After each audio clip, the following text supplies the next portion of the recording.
Magandang araw po sa inyong lahat. Ako po si Dr. Jonathan Joseph Hernandez Manuel. Ako po ay isang ophthalmologist. I am a cataract and laser specialist.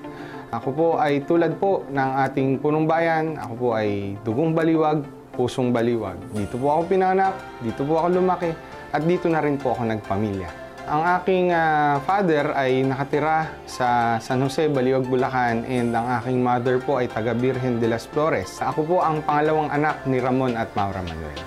Sa dami po ng aking naoperahan din po for the past 8 years ng aking private practice, ang hindi ko po makalimutan ay yung pasyente namin ni Mayor Ferdy. Ito po ay isang matandang babae, parehas pong halos bulag ang kanyang mga mata. Siya po ay ni-refer sa akin ni Mayor, tiningnan po at ni-laser po namin parehas ng mga mata at inoperahan din po sa katarata.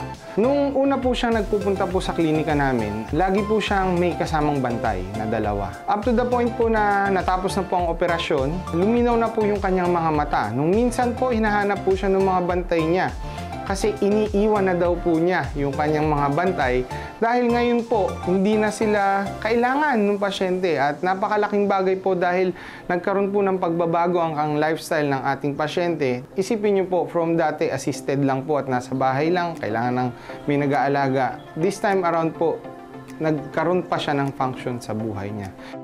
Yun pong nagsimula na opportunity at nagsimula na idea na dito po nanggaling sa ating bayan, ngayon po hindi lamang po Bulakenyo ang nakaka-receive po nito, pati po itong mga karatig probinsya po sa Central Luzon.